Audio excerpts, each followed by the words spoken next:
don't know me, I'm Jeff Khanna, Director of Permanent Student Bioethics. So welcome to our bi-weekly seminar, which in addition to being part of our seminar series is also part of the Sheila Hutzler-Reeves Memorial Lectures. We do 2 of those per year.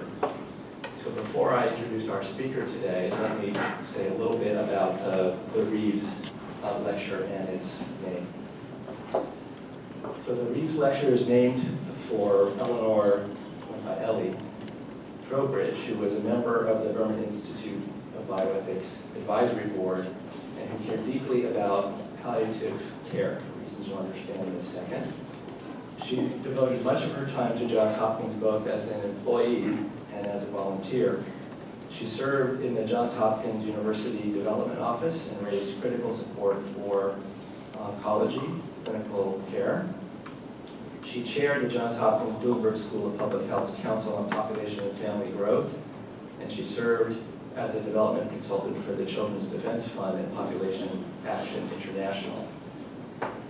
Her tireless efforts on behalf of the things she cared about were recognized in 2003 when she was awarded the university's Heritage Award for Outstanding Service.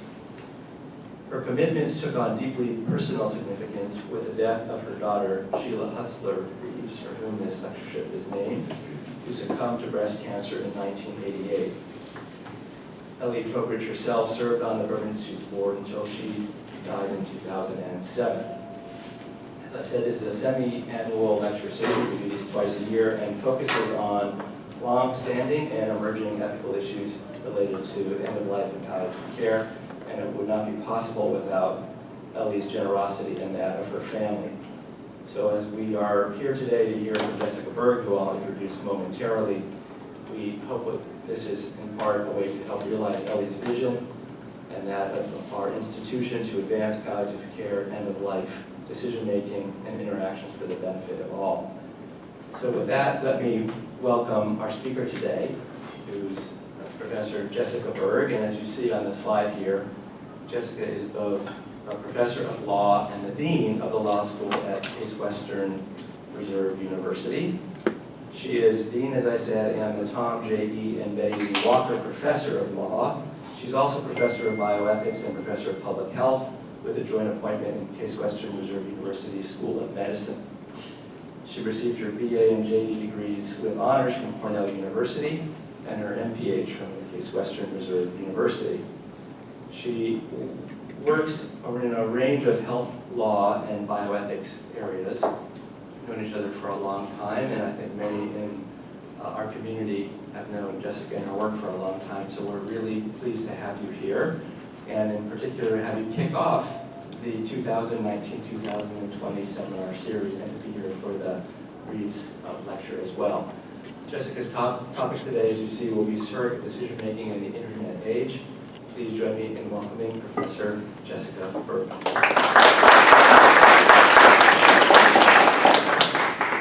Great. Good afternoon. Thank you so much for the introduction and for inviting me to speak here today. So what I'd like to do is walk you through a particular issue. I will have a few questions for you, so I do like audience participation. It could be the law professor in me. We can never leave the Socratic method completely. But I will leave more than enough time at the end for questions. You're also welcome at any point to ask me anything if you have something that comes up while I'm speaking. For those of you who can't read my little cartoon, there's a little note underneath that just says I downloaded them from the cloud. All right, all good discussions in a medical setting start with a case, so we will ground our discussion in this particular case.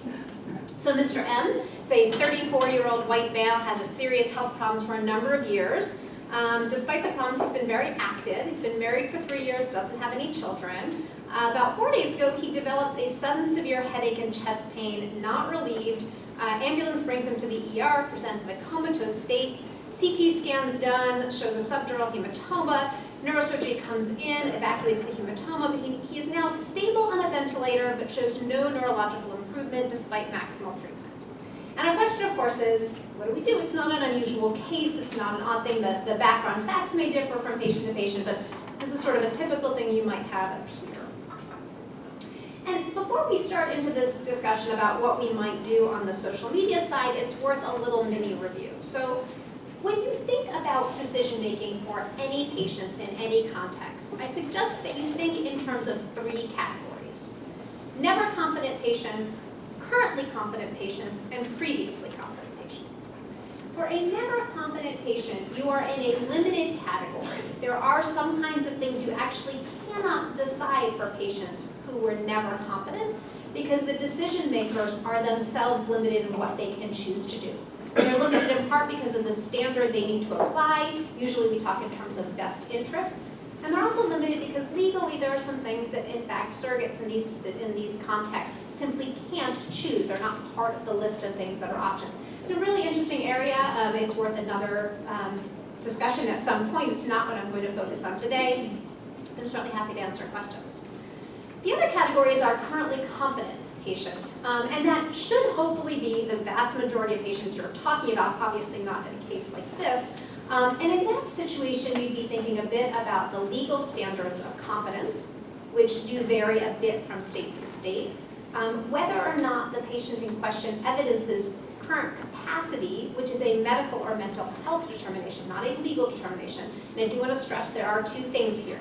There's something called competence, which the law determines, and something called capacity, which really depends on the abilities of the person in front of you. A 17 and 364-day-old person may not be legally competent per the law saying they do not have decision-making capacity until they reach a magic age of 18. And by the way, that age also varies a bit. But they may well have complete capacity to make decisions. And vice versa. 18 years does not magically give someone all of the capacities to make decisions, nor does 35, 54, 68 years magically give you all of those capacities. But your focus in these cases is really going to be on whether someone can make an informed choice, and that's where your energy and your time should be spent.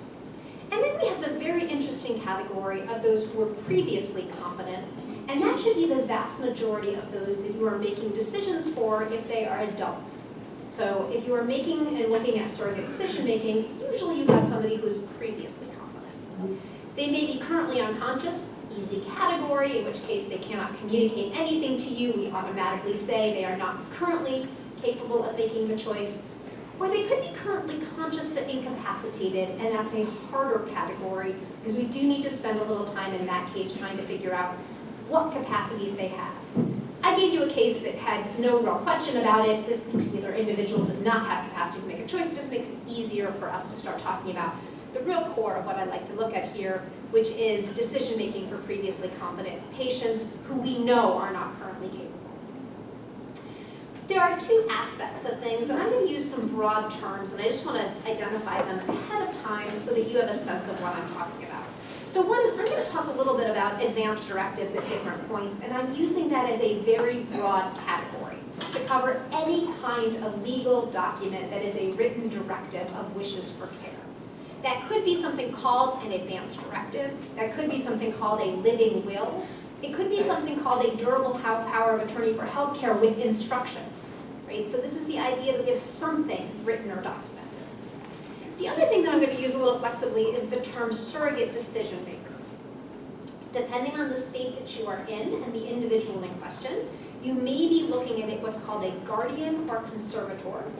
You may be looking at a patient-designated proxy, or you may be looking at what we might think of as an informal surrogate decision maker, which in many states follows a traditional next of kin hierarchy. So they would not be people you'd be surprised by, but they are not necessarily people that the patient said at some previous time, this is my decision. I'm going to use the term surrogate broadly in this category, and I'm not going to go into the nuances, and there are some between whether or not the individual was legally appointed, a guardian or conservator, patient appointed, a proxy, or more informally designated. Generally speaking, we have a previous competent patient. Our dream example is that we only need to effectuate a decision that individual made previously. This was the fantasy that by far drove all of the states to look with interest at these advanced directive documents.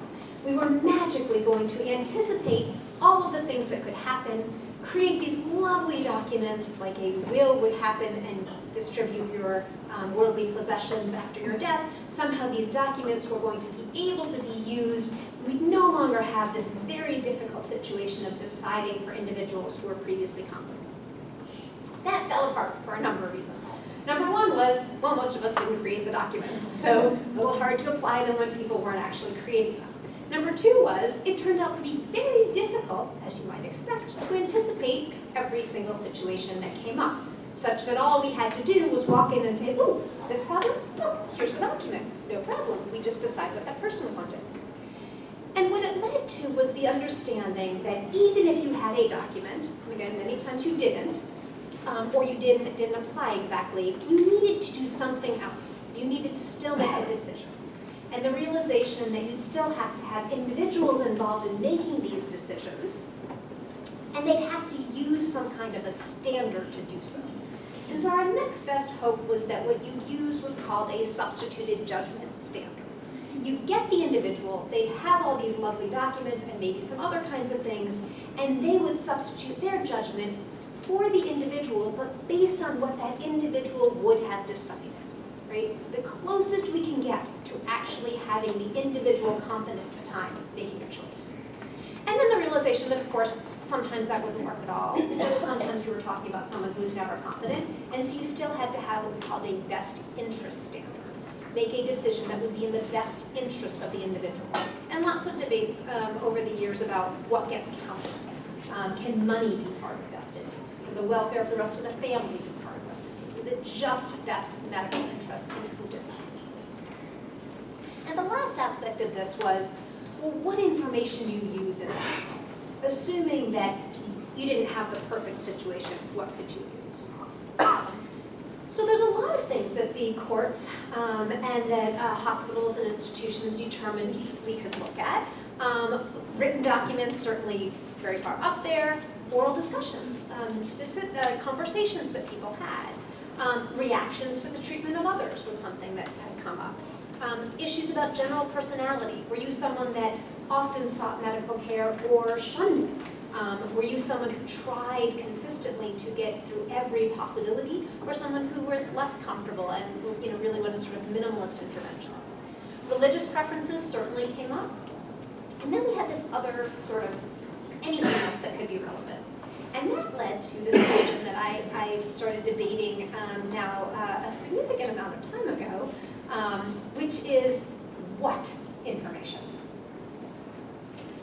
Actually, before I get there, just really quickly, I'll return to this later, but for all of the information, you need to evaluate it. So whatever that information is, you need to think about, was it specific? Did it apply to this? Was it very far in time? Did you do this 2 decades ago? Did you write this document or have this conversation or more recently? How mature were you when you made this kind of statement, written document, or anything else? Is it consistent with your identity and who you are, or consistent with things you've done? And was it thoughtful?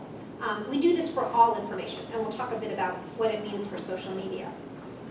The other thing to just keep in the back of your mind is the law has in different states talked about how much evidence you need. And this has been a very open question, which is it enough that you have, say, a written document saying what to do? Does that meet the level of evidence you need to actually implement a decision? And the difficulty here has been that in the vast majority of cases, in other contexts, we use what's called a preponderance of the evidence. More likely than not, that is what the person would have wanted done. In a very limited set of cases, up until the points where we saw it in this decision-making context, only in areas of civil commitment did we see this other standard appear, what's in law called a clear and convincing evidence standard. Some people say it's like thinking about if preponderance is 51% likelihood, clear and convincing is 75% likelihood, and then there's something called beyond a reasonable doubt, which we only see in a criminal context. Some people will say it's about 95, others say it's 99% certainty, but that's a very, very certain area. We had this strange intermediate standard, and it started appearing in decision-making cases, particularly end-of-life decision-making cases. how certain did you need to be to withdraw or withhold life-sustaining treatment? And in a handful of states, and a growing number as we go through them, the states started saying you need something more than a preponderance of evidence. Now, you might think to yourselves, just as we go through all of this, what that would actually entail. How do you know you are 75% certain and not 73% certain? There's nothing out there that gives you that indication of what clear and convincing means. So if you had a really clear, on-topic conversation with someone, is that clear and convincing? At least one court, when a wife came in and said, I know for certain my husband wouldn't want to look like this, and if he was in this situation, he told me he'd come back and haunt me if I didn't withdraw treatment, the court said, no, we haven't quite gotten there yet. And so that's an interesting question. What actually meets that clear and convincing? And I want you to have that in the back of your mind because it will come up as we think about other evidence that we're using. Okay, so we have sort of this background of the structure and the evidence. So here in our case, Mr. M's wife has been asked to make decisions about his care. Fairly typical way that we might go about identifying a surrogate decision maker. As in the case with the majority of patients, he has no advance directive or living will, so no legal document. But Mrs. M says, you know, he actually discussed his medical situation in great detail on his Facebook page. He's had this for a number of years. Included statements about his wishes for future care. And in addition, his sister comes in and says, I have a record of his tweets in response to the high-profile 2005 case of Terry Schiavo in a more recent local situation. So I actually have some documents here. What can I do with it? How can we use it? So our questions are, what information could be used to inform the surrogate decisions about care? What's out there? How does it fit within structure? And then how should it be used? What kinds of legal issues do we have, practical issues, or ethical issues? All right. What information is out there? My little caption at the bottom here says, when something goes wrong, I just push this little button and restart. I really wish my whole life was like that. All right, what is social media? What am I talking about here? So social media has been defined as interactive websites connecting users. They're allowing people to sort of create webs of information and link them with other people. They can share content or participate in social networks or in networking. They can actually be both kinds of things. I then refer more generally to electronically stored information or electronic interactions. So the problem with talking about social media is sometimes people will have a sense of what that includes, and I might want to think about that a little more broadly. So at this point, I'm just going to think generally, electronic interactions, electronically stored information. And the areas I'm interested in are things like blogs, emails, messaging, which can be a variety of different areas, social networking sites or social network sites. And I'm going to distinguish those just to stress a networking site is designed to expand the group of people that you interact with, and a social network site is designed to convey information to a prescribed group that you've already identified. You may have people come in and out of it, but you're not really trying to reach out more broadly. And I put a few asterisks in here just to note there are some that fall into multiple categories.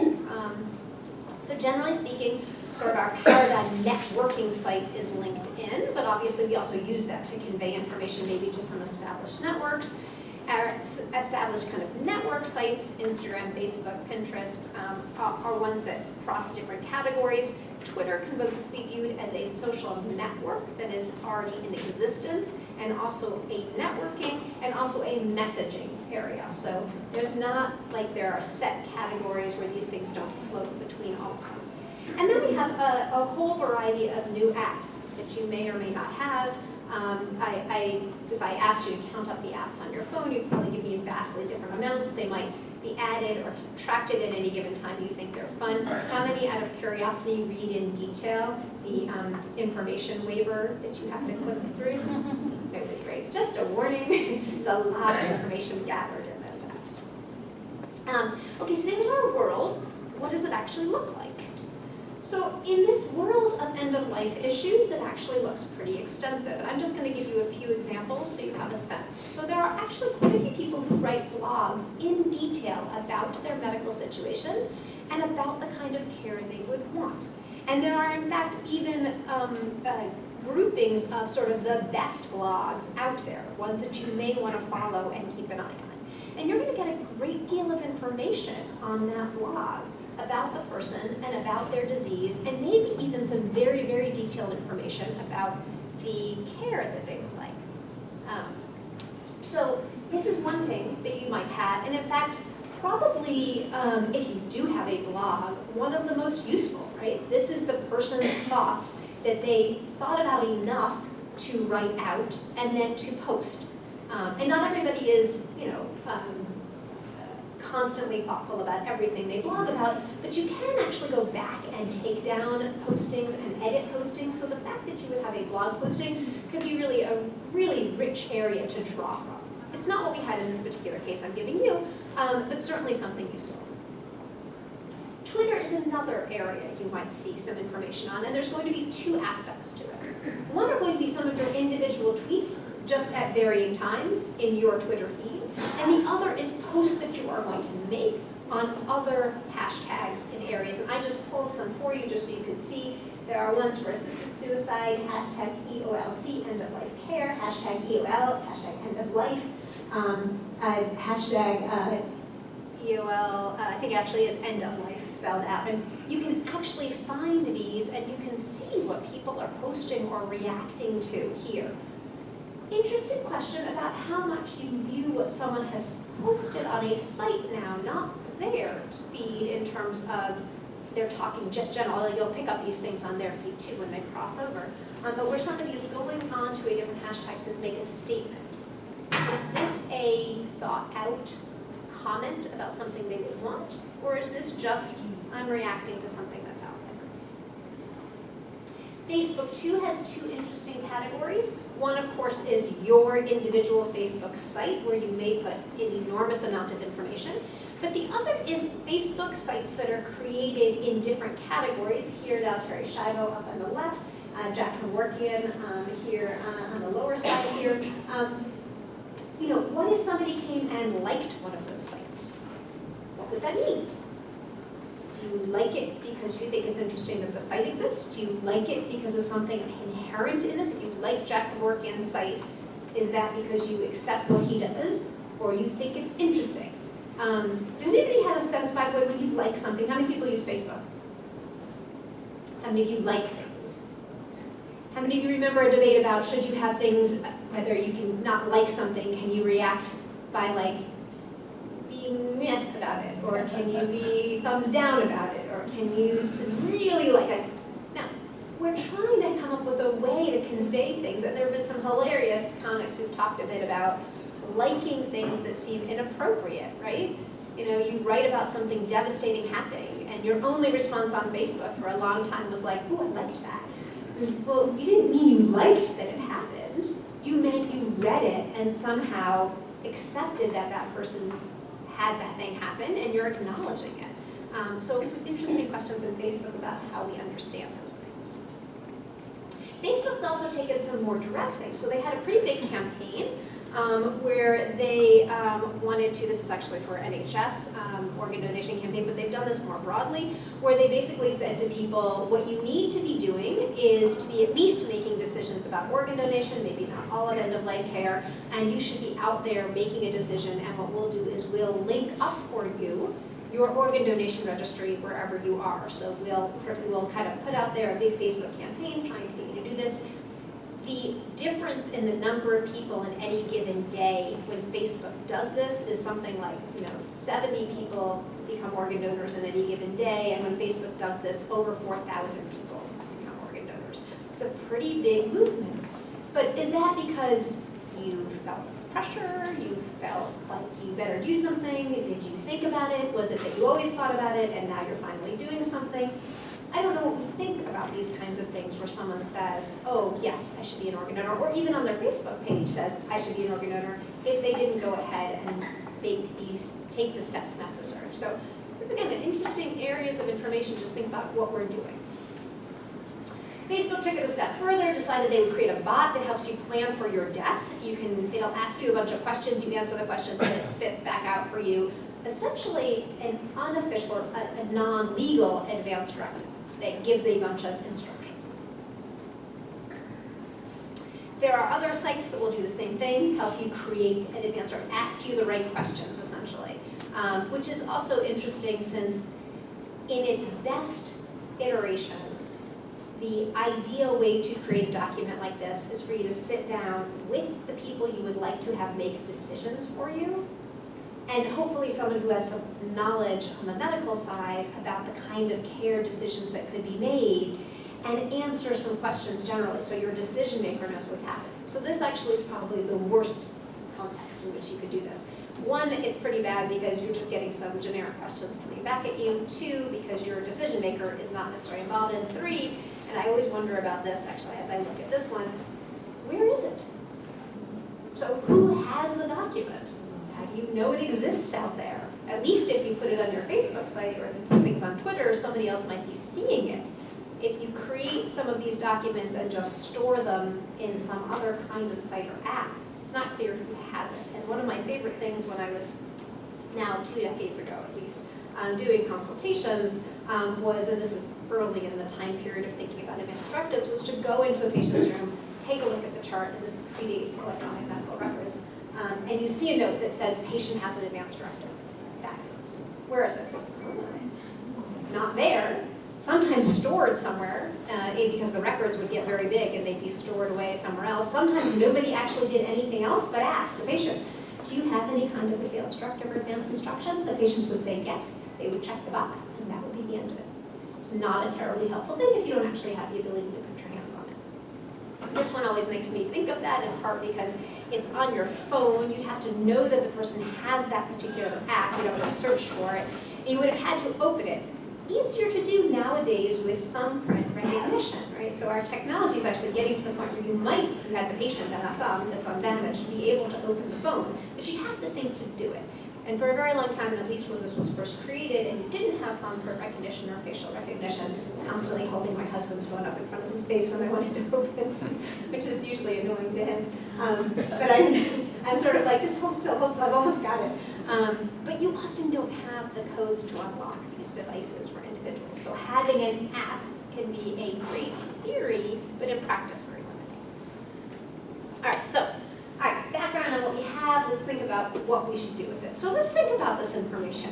What do we know about it? How should we use it? So in 2011, in Wired magazine, there's an article thinking about posting, and it pointed out that anytime you post things, you're influencing or trying to influence the world around you. Social media isn't about having a conversation with people you know, it's about advertising.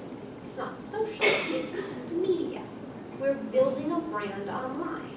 And in response, then head of MySpace, founder of MySpace, said, the fact that you post on social networks and you think about it may seem like advertising, but it's not that simple. Everything we do is advertising ourselves out to the public. So being online simply gives you time to figure out who and what you'd like to be and project that to other people. In other words, it's not that this is a different thing. It actually gave you a different methodology or ability to broadcast out your thoughts. Well, yes, and it makes a difference who you are in understanding how you use that. So one of the things we do know is that adolescents are usually formulating their identity. Adolescence in this term lasts until about your mid-20s. During that time period, individuals often take on and discard multiple identities. What would you do if you had that information from someone at, say, 20? Is that an identity that they would choose to continue, or an identity that they just tried on during a set time period? And there's actually differences among different age groups overall in how they use social media. So various age groups have multiple online identities. As people get older, they tend to establish with one online identity. And various age groups may have online identities they use professionally, ones that their parents can be linked to, or family can be linked to, and ones that their friends can be linked to. I don't know what the real identity is or how we understand how we would use that. Another thing to keep in mind is that we do create avatars. We sometimes create them in specific contexts, but we also sometimes create them because that's who we like to project. An avatar may be a reflection of who you are, or aspects of who you are, but an avatar can also be a reflection of who you'd like to be in certain contexts and not who you plan on being long term. And the final issue here is that the extension to which you are, and everybody know what IR is in real life, right? The extension to which your identity online mirrors who you are in real life is not just a concern about whether or not we adequately reflected who you are in real life, but it could be the reverse. It is more real in terms of who you are and your identity than who you are when we meet you in real life. So again, the disconnect here is sort of an interesting phenomenon to try to understand as we think about using this information to make decisions about individuals. Authentication is also a problem. I've heard this is on the internet. Nobody knows your dog. Little dog sitting there. We do know from lots of other fun experiments that people can order Viagra, for example, and other kinds of controlled substances for their cat or their dog quite easily. You can create online identities for pretty much anybody. And by the way, now people in fact do have for their pets Instagram sites, Pinterest sites, and other kinds of things. So their pets have entire identities formed obviously by their owners. But do you know whether the person who is doing this is in fact either a person or the person in question? They did a study recently about how many people share passwords. How many of you have shared passwords for anything? How many of you are willing to admit it? Right? If you look, about 60% of people will share some kind of a password. Most likely passwords that people share are things like Netflix. Most people will share their Netflix passwords. Others will share other kinds of things. If you have one to sign on to, say, New York Times or other kinds of things. About half of people will share some kind of a work password. Somewhere close to about 40% of people will share a social media password, including email passwords and other kinds of things. So people share a lot of passwords. There are circumstances that we know already of individuals who've taken passwords and signed on, sometimes because they've hacked in, but sometimes because they've been given them, and posted inappropriate things on people's social media accounts, sometimes because you gave this to a significant other and you broke up and that person was pissed off at you and then posted things. So you do need to make sure, just generally speaking, that in fact the voice you are hearing in that document or in that setting is actually the voice of the individual. Next we have this question of interpretation. How do you interpret things when you get emails or texts or other kinds of things? What do you use to help you interpret them? What do you guys use? Knowledge of the person. Knowledge of the person, absolutely. What else? Yeah. Punctuation. Punctuation is a big one. What else? Caps or no caps. You ever have that one person who can't figure out and always yells at you? They don't realize they're yelling at you. What else? There's one really big tool that we have right now. What do we use? Emojis. Emojis, yes. All right, so quick quiz. What does that emoji mean? Okay, how many people think that's a sad emoji? How many people think that's a sleeping emoji? It is a sleeping emoji according to the online emoji dictionary. It's a snuggle. I would not have thought that. However, now, so, depending on what you're looking at. We'll try one more. All right. What do you think this is? Great. Okay, how many people think praying? How many people think high five? Right? This one is in theory praying, but a lot of people will say it's a high five and use it that way. So context will matter, but a lot of other stuff will matter too. Differences between peers and how you interpret things. Differences across ages in how you interpret things. So almost half of seniors thought a face palm emoji, right? 53% said embarrassed. 9% said sad. 13% said that she had a headache. And 23% said she was confused. For the person gesturing, okay, this, right? Raising hands above head in excitement, 60%. A yoga move, 14%. A girl dancing, 12%. A girl scratching her head, 7%. And a touchdown symbol, 5%. So age differences. Differences across cultures. So it turns out different kinds of emojis mean different things across different cultures, partly because our expressions look different across different cultures. And finally, across different platforms. So this is the same representation across a series of platforms. So this is just a few of them, right? So Apple's grinning face with teeth, which some people have said makes you look a little like, not sure what's going on here. Microsoft has a big scary mouth of lots of teeth. Samsung has a laughing person. LG has a big smiley person, and Google has a smiley person. So Samsung, LG, and Google all seem to be quite positive. Microsoft gets a little weirder in terms of maybe not so positive. And honestly, Apple is way down here almost into a negative range. It's the same thing. So if you are talking to people across different phones, your emojis show up differently. This is a big, important part of us understanding what's going on.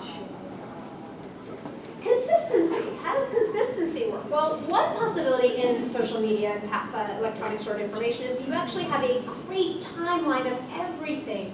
Right? So Facebook's timeline was this idea that you would have everything there. It would always be there. And you have a way to track your entire life. But then some sites actually get shut down. And even though Google Plus could get shut down, somebody could have screenshots or information from that. How do we think about that? Do we think of it like, oh, well, it's like a remembered conversation. I remember it, in fact, I have the documentation here. Or do we think of it like, well, it got shut down, so we assume all of it's obsolete? And the same thing with the Facebook timeline. Are we supposed to think about timeline in the sense that, well, it's all there, so all of it's relevant? Or is it like, oh my gosh, when's the last time you went back and took a look at some of the things and you want them or don't want them on your timeline?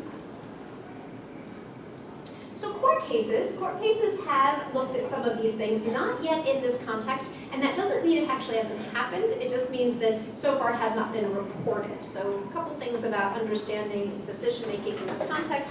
One of them is that decision-making often happens without any kind of court involvement. That's actually a good thing. It is not a good thing if you're constantly winding up in a courtroom about some of these things.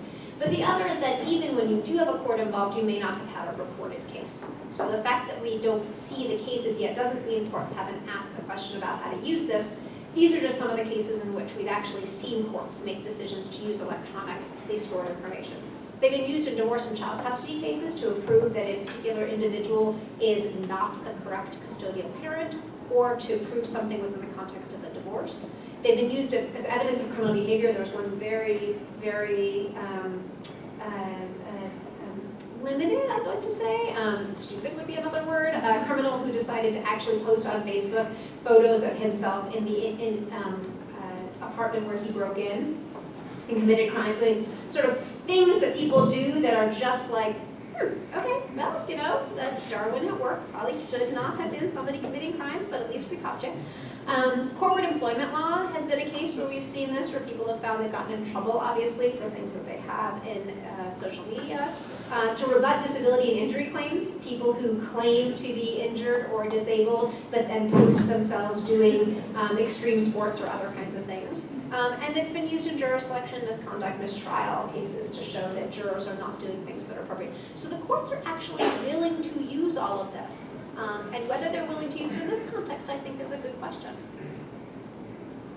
I told you I'd cycle back on these questions about evaluating them, what are you looking at? So I gave you a bunch of different examples of social media, and I gave those to you to just make you aware of the fact that when you look at these factors, specificity, remoteness, maturity, consistency, thoughtfulness, there are some issues that will make this kind of information look different from information that we normally would have in these contexts, and some of them will raise similar questions. So the specificity question is the same. Right? Whether I remembered a conversation with you, I had a written document, or I'm looking on social media, I'm still going to ask that question. Did you apply this, or need us to apply this to the case we are currently looking at? The remoteness question is also similar. Did you do this a few weeks ago, a few months ago, a few years ago, a few decades ago? The maturity question is also sort of an age-related thing, but then we get to some other pieces that I think would look very different. The question of identity, as I pointed out, could look vastly different in a social media context than it does if you wrote an advanced directive. So your thought process in writing an advanced directive could be very different than our understanding of who we create in our identities when we think about our online identity. So it would just look very different in how we do that analysis. And the thoughtfulness also is very interesting. We use different tools very differently. So we have, have you ever gotten an email from someone who you've never met before, but they're incredibly laid back and casual with you? So I get messages, I'm the dean at the law school, I get messages from applicants sometimes that start, "Hey Jessica." I am perfectly fine with people using my first name, although it tends to be unusual in the context in which I am working. I find it a little odd that you may be applying and start a message and you've never met me with, "Hey Jessica." I can guarantee you you've never written me a letter that way, right? There's something about the medium that makes people feel it is much more casual. That is not always true, right? So people who blog may have been much more thoughtful about what they put down in blogs than they had in the random conversation after, say, seeing a movie that made them very upset about things. Twitter could go both ways. Some people are very thoughtful about what they tweet. Other people sort of tweet out everything that's happening to them. So it's hard to understand exactly how you want to look at these things, but at least what you should be doing is thinking through carefully, what's the medium, and how much does that impact how we should think about thoughtfulness? There's some general issues that you're going to have to think about here. How you weigh these various factors against each other. What if you have something that is very, very specific, but written 20 years ago? How does that balance out? And who evaluates all the evidence? Is this the decision maker who has to do this? Would you tell a decision maker, by the way, as you're making decisions, you might want to go look at the person's social media. You might want to see what they've done. Or you can just wait for them to bring it to you. Who thinks about whether it's truthful, accurate? What do they have to show you that, in fact? Who does the interpretation? I mentioned interpretation can be difficult. Do you look for the person that knew them the best? Or do you look at what the words say in general? We have an advanced directive document. We tend to think that outside parties can also interpret those. What kind of weight do you give, including the standards of evidence? How do you think about which ones apply? Right? You have someone who made some statements and their decision maker says, "I know for certain this is what they want applied in this case." Is that sufficient? And does anybody review that evaluation? Should it be something where you say, well, an ethics committee should come in and take a look at these things? Or do you say, well, as long as everybody's in agreement, we're really not going to question it? And it doesn't matter what outcomes at stake. It doesn't matter if we're talking about end-of-life issues or something less than that. So let's take a look really quickly, and then I'll open it for questions of just what we might have in this case. So here we have a series of tweets. Terry should be allowed to die with dignity. This is the Terry Schiavo case. By the way, it's a very high-profile case, for those of you who are not familiar with it. Very high-profile case of a young woman who, after a number of years of trying different kinds of treatments, they determined that she is probably in what we might call a persistent vegetative state, or at least a minimally conscious state. A little bit of debate about that. After she dies in the autopsy, it's pretty clear, probably limited in any kind of cognitive ability at the time. But in any event, they try a bunch of things. Her husband basically says she wouldn't want to live like this. And her parents and sister come in and say, no, really should go with maximal treatment. Case goes all the way up to the Supreme Court. In the meantime of it going through this, at various points, the governor of Florida steps in to make his position known. Various federal courts step in to make their position known. And I can guarantee you, if I took a survey of this room, whoever you fall on that case, not one of you would say you would like your decision maker to be a state legislature. Maybe a court, but even there you might be stretching. So he writes a couple things. Terry should be allowed to die with dignity. Would you really want your parents making decisions instead of your spouse? And these are private decisions, and there's no place for judges or politicians. He's most recently tweeted in the context of another case, Jack Kevorkian was ahead of his time, and no one should be left a vegetable. His Facebook states, among other things, I've watched a great aunt suffer and waste away with no knowledge of what was going on around her. Her body was rigid and curling up. She had a miserable end with no dignity. What kind of end is that for anyone? We would be prosecuted if we did this to an animal, so why is it acceptable to treat another human this way? I never want to live in that situation, and I or my loved ones should have the right to make decisions to stop care. My question for you is, what kinds of decisions can we make about Mr. M?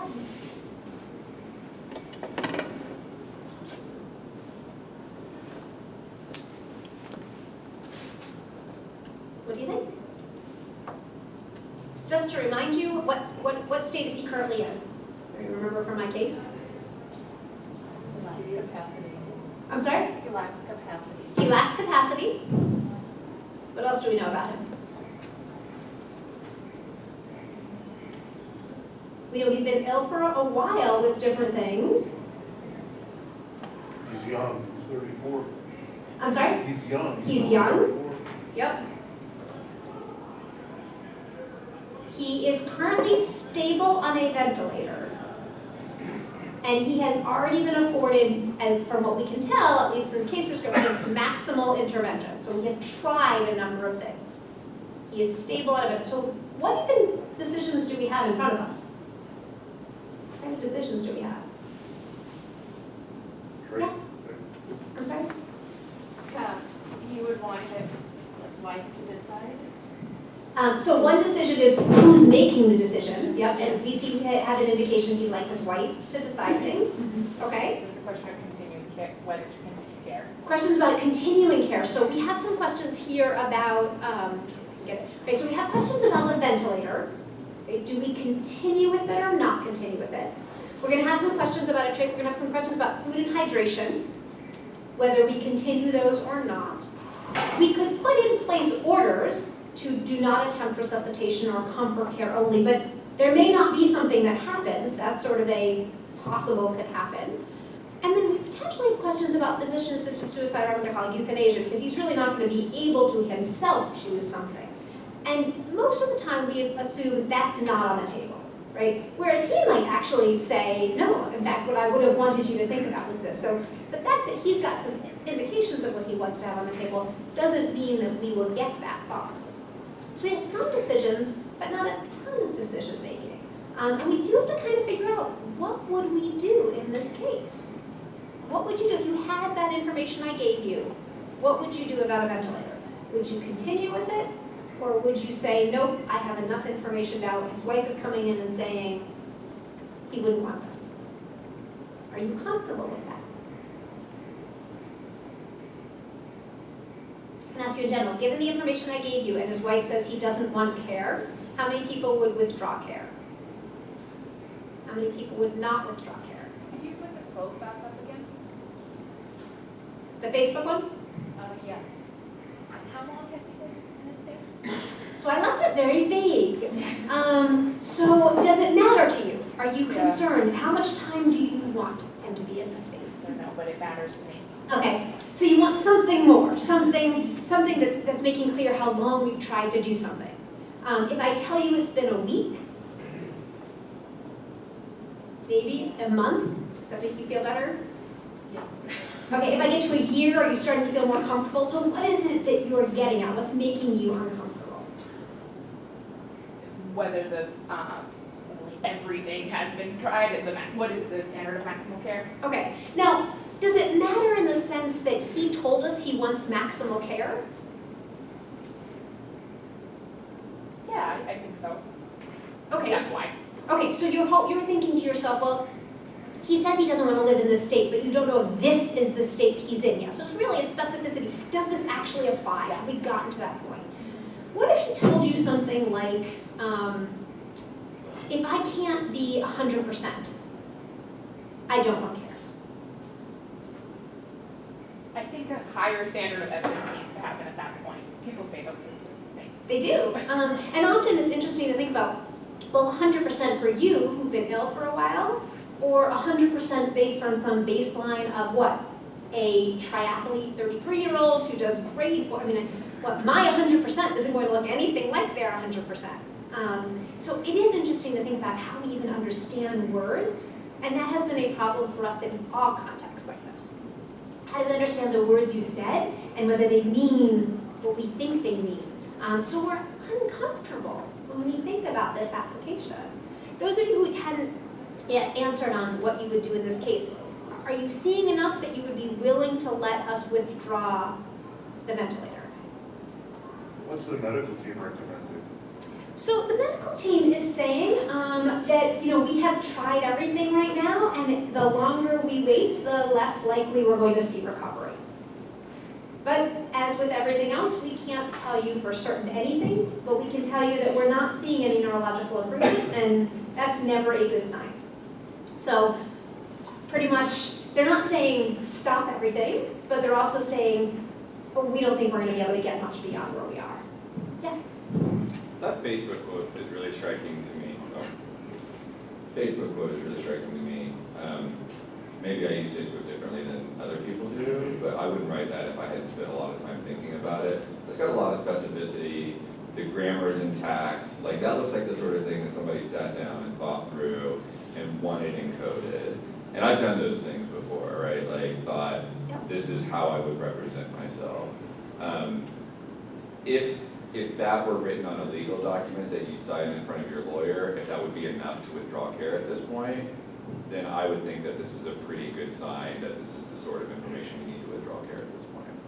Yeah, and I think that's part of what we struggle with when we understand how to use some of this, which is, in some contexts, it seems like you made a deliberate attempt to convey this information to us. Whereas if someone came in and said, we had a conversation about this after watching this movie, and this is what my husband said, you might think to yourself, do you remember the exact words? Like, is that really what the person said? Whereas here, you wrote it down and left it there. You can take it off if you had wanted to. You wrote it down and left it there, so it seems very specific. Yeah, I do think that's part of what we debate. I would like to know when he wrote this, because there's one indication of When did he write this? When Yeah. did he write it, while he was sick, in order to just give a hint? And what is the wife's current opinions about the situation? Yeah, so that's a piece that I left very vague on purpose, which is sort of when was this posted? That will be a big issue for us, although what's interesting is to think about it with social media, because you can actually put things up or take them down. Is it more important to think about something that, say, maybe was a while back, but you had it in place and you didn't remove it, and so it really is an indication of what you felt, versus I wrote it a few weeks ago, thought about it, but I haven't had enough time to really decide it's going to stick with me.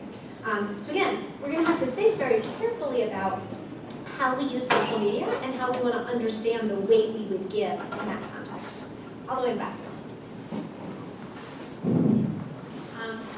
One question I had was like the consistency that the person has in their comments on Facebook. So you're showing us a selection of excerpts, Yes. but are there other times where he wrote things that maybe go against this? So it was like if he's consistently saying the same thing over and over again, that made me feel more confident in his ability to be saying these things and the reason why he's saying these things than if a different aunt, he saw something else, or a friend saw something else and made it.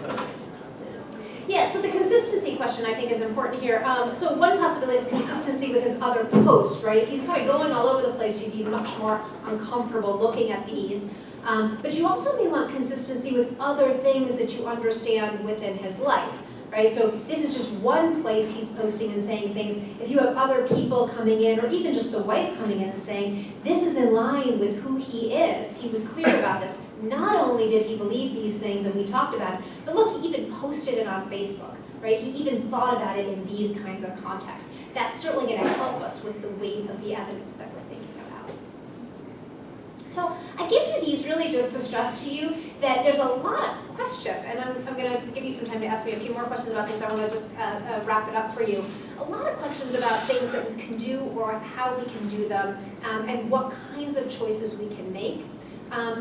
The key points for you to keep in mind is that right now there's no legal or ethical bar to using social media. It's out there and people are using them. By the way, the case is one that I made up, but the tweets, at least a couple of them, not all of them, one of them a couple of them I developed, but the Facebook posts actually came from someone's Facebook page. Just searching around looking at different things and I pulled it off of one. So you actually can find this information out there.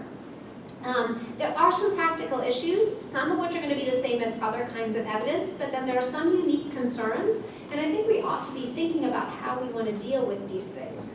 Not all social media is the same. We might think very differently about things we use where you have very quick responses.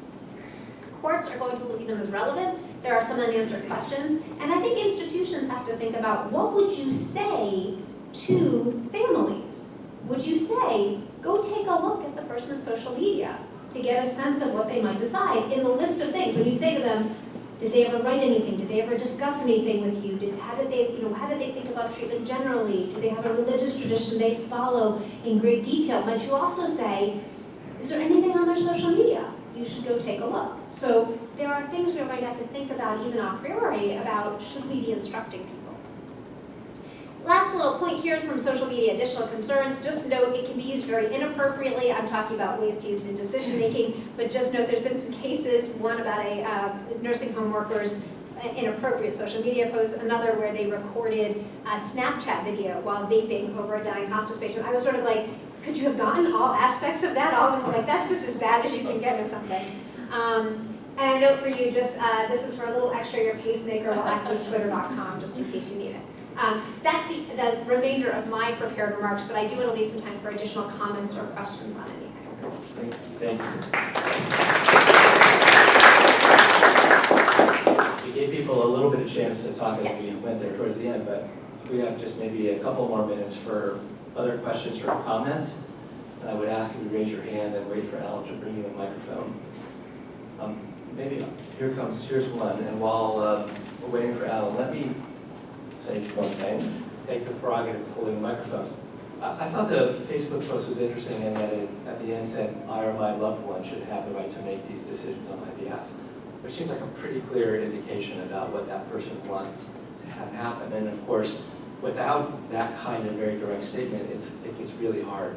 But the one sort of hanging question I sort of saw in that is, well, which loved one? Right? So then we have the problem of multiple loved ones maybe not agreeing with each other. But it feels to me like more information is likely to be helpful, if not always better, in instructing the person who will be decision maker about what would have been that person's wishes. So what's your conclusion out of all this? Is this better time, worse time, more confusing, more helpful? So I also tend to err towards the more information can be helpful, although I recognize with all words, I have a case I use with my students when I walk through understanding decision making, where I ask them kind of, what if we don't have any information? Well, let's get the information, did it help? And sometimes the information makes it more confusing because people can be somewhat inconsistent when you parse apart the words that they're using. I do think it's always helpful for someone to indicate first that they understand that choices to withdraw or withhold care that could end their life are on the table. In other words, they accept that these are the kinds of choices you could be making or somebody could be making. And it is always helpful if they indicate that they believe somebody besides themselves could make that choice, right? It's not just, I want to be able to make the choice to end my life, but I want to be able to allow someone else to choose to withhold or withdraw care. I think that alone, even if it's not helpful in telling the decision maker exactly what you wanted, it can be very reassuring to a decision maker to be able to say, that patient anticipated you could be in this situation making this choice and accepted that you would make a choice like this. And although the person at the time might say, yeah, but it's still horrible for me to think about what to do, it's helpful to think, well, they understood that at least. They didn't tell you exactly what to do, but they told you, it's okay that you're making that kind of a choice, and I accept that. So yes, I do think more information is helpful, and I do think it is useful.